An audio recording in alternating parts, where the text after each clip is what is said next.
What's up, Kingdom Hearts faithful? It's your boy HMK once again with another video. Now, if you guys didn't know, and for those who do know, I'm actually a huge Yu-Gi-Oh fan. I still play to this day, and I currently run an Endymion deck because I love spellcasters. I like dark cards and whatnot, and I also run Dark Magician. It's all here. I try to give it up, but I mean, Yu-Gi-Oh's too good. It's too fun. But what does this have to do with Kingdom Hearts? Now, if you guys saw the title of the video, that's right.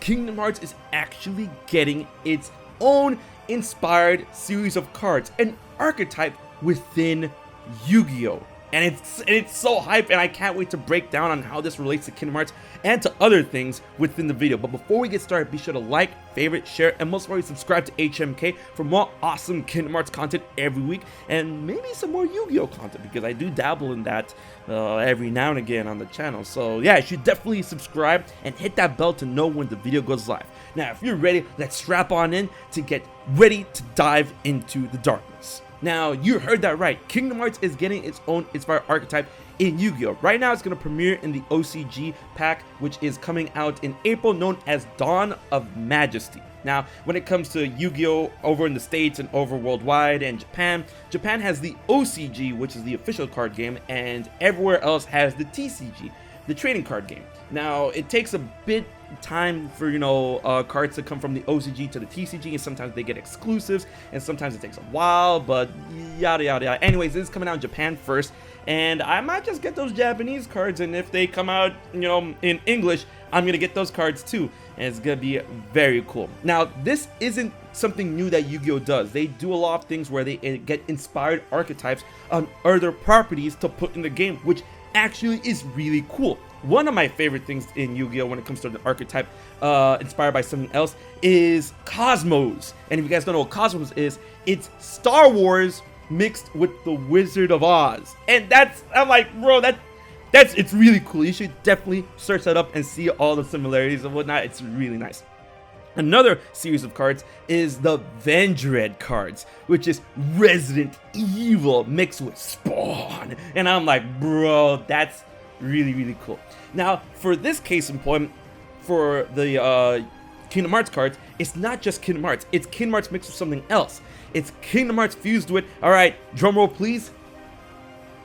No drum roll, whatever. It's Kingdom Hearts mixed with the Last Key of Solomon, the 72 Pillars of Solomon, or Solomon's Tower, or Solomon's Pillar. Well, in the card lore within this, it's, a pillar. It's literally a pillar with like 72 doors in it. And if you guys don't know what the 72 Pillars of Solomon, it deals with a demonic book that deals with the 72 demons, coined by Solomon and whatnot. So I mean, it's gonna be really weird, but to see these two combined in that aspect is actually super neat. Now, this archetype is known as Magikey.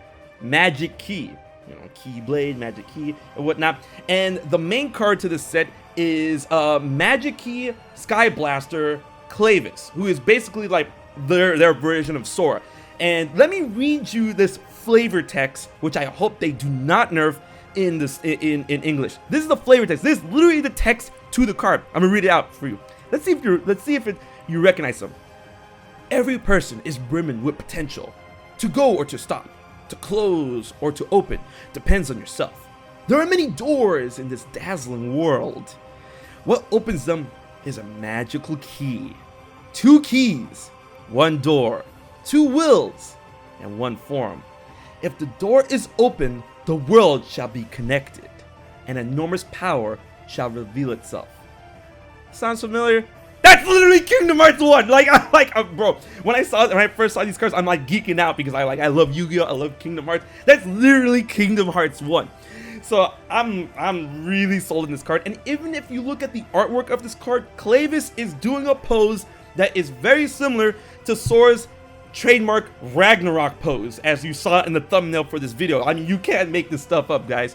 And the weapon that this guy uses, Clavis, is a Magikey. Now, it kind of looks like a gun off the bat and whatnot, but don't worry, it transforms into a sword as revealed in the other card known as Magikey Maftia. Magikey Maftia. That's the weapon that he uses, and it transforms into a blade-like thing, and it also works like a key that opens doors within the lore of the Magikey Archetype. Now, the way this deck works, the TLDR, because for those who don't play Yu-Gi-Oh, you know, it could get a little too hanky-panky, especially if we're talking things like, you know, Exceeds and Synchros and Links and Pendulums, but don't worry, it doesn't deal with that. So what this deck is meant to do is to summon out ritual monsters and fusion monsters by using Clavis as a primordial source in order to use the card Magikey Maftia that can either ritual summon or fusion summon, which is actually really cool. And then the cards that you bring out due to the ritual summon and the fusion summon are meant to recycle Clavis in order to keep doing that. And then you have to match up the attributes to the cards on your opponent's side of the field, to the cards in your graveyard, which is what you do. You recycle the cards, you keep fusing, blah blah blah, and that's how you bring out the potential. And then, you know, it deals with the win condition a little bit, but this deck so far is probably gonna be an engine because there's not a lot of cards in this archetype yet. I can't wait to see how they adapt to Raikou. It's gonna be really cool. So the deal with these cards are very cool because, like I said before, it's Kingdom Hearts mixed with the 72 Pillars of Solomon.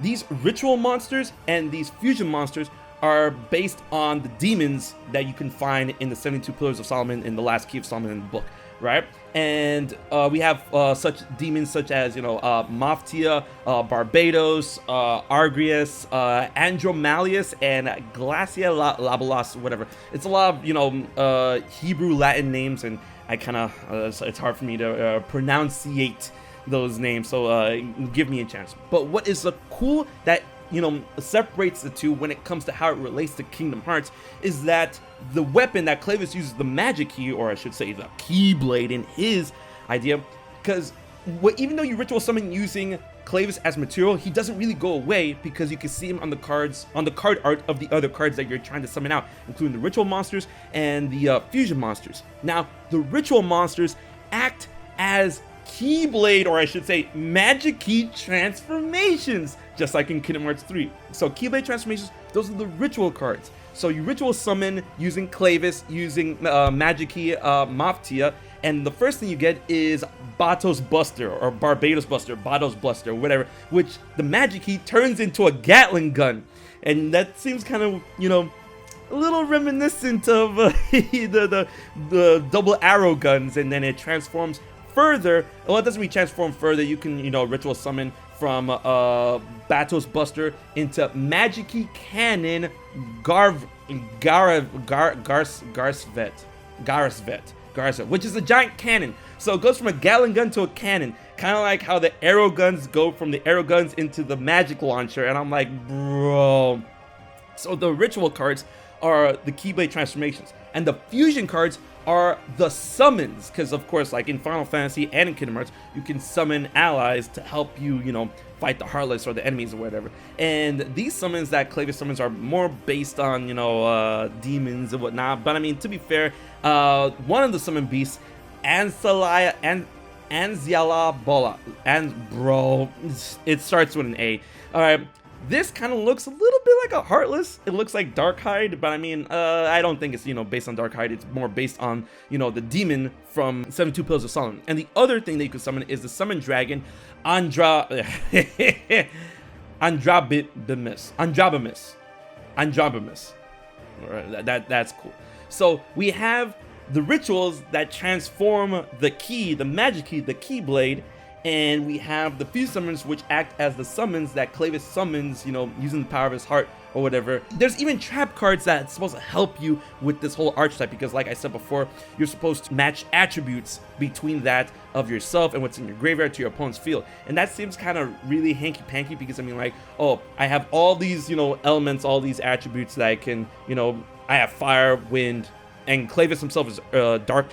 And then you have to really, you know, I guess wait it out to see what kind of deck your opponent's playing. But I mean, that's kind of bad in Yu-Gi-Oh, because you have to try and have a deck that, you know, can handle most type of things. But this trap card right here, Magikey Lock Unlock, is a really cool trap that, you know, case in point, at the end of the trap text, it says that you can call out one attribute and all of your opponent's monsters become that attribute until the end of the turn, which can really pop off a lot of effects from your fusion or ritual monsters from the Magikey set.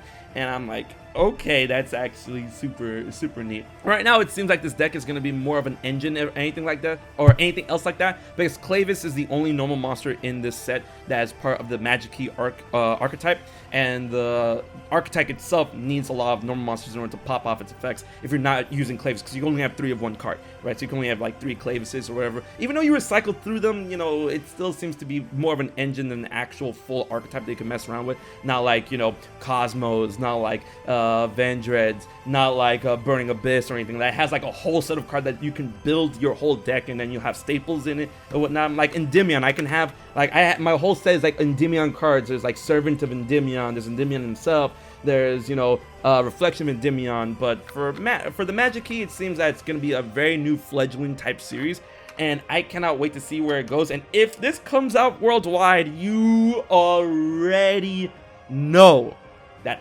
I am gonna play this. I don't care if the deck sucks. I'm already seeing videos of like people saying, oh, this deck doesn't seem that great. I don't care. I'm Kingdom Hearts trash, and it's really cool that they're doing an adaptation of Kingdom Hearts over here. Not over here, but over in Yu-Gi-Oh! And I please let these come out of the TCG, and don't neuter them, because, you know, Yu-Gi-Oh! Artworks and Yu-Gi-Oh! Archetypes, they do get kind of wild, and then they do get kind of censored to the wazoo when they come over here, because, you know, kids play Yu-Gi-Oh! You know, over in Japan, they're known as demons, but here they're known as fiends. In Japan, they're known as angels. Over here, they're known as fairies. You know. But I mean, if the Burning Abyss cards came over here and they were just fine, I feel we're gonna be fine. But let me know in the chat, ladies and gentlemen, what you think about this Kingdom Hearts mixed with the 72 Pillars of Solomon archetype. Let me know what you think about this, and would this get you into Yu-Gi-Oh! If you don't already play? Because, I mean, that's how they attract new players sometimes. I mean, look at Cosmos. Cosmos are cool. I'm serious, guys. Go check out Cosmos and go check out Vendreads. All right, it's really cool how they mix these two together and stuff, and it's really cool how they're mixing Kingdom Hearts with the Towers of Solomon, the Pillars of Solomon together in this archetype. But let me know what you think in the comment section below, and don't forget to like, share, favorite, most probably subscribe to your boy HMK for more awesome content. So until the next one, this has been HMK. Check you guys later.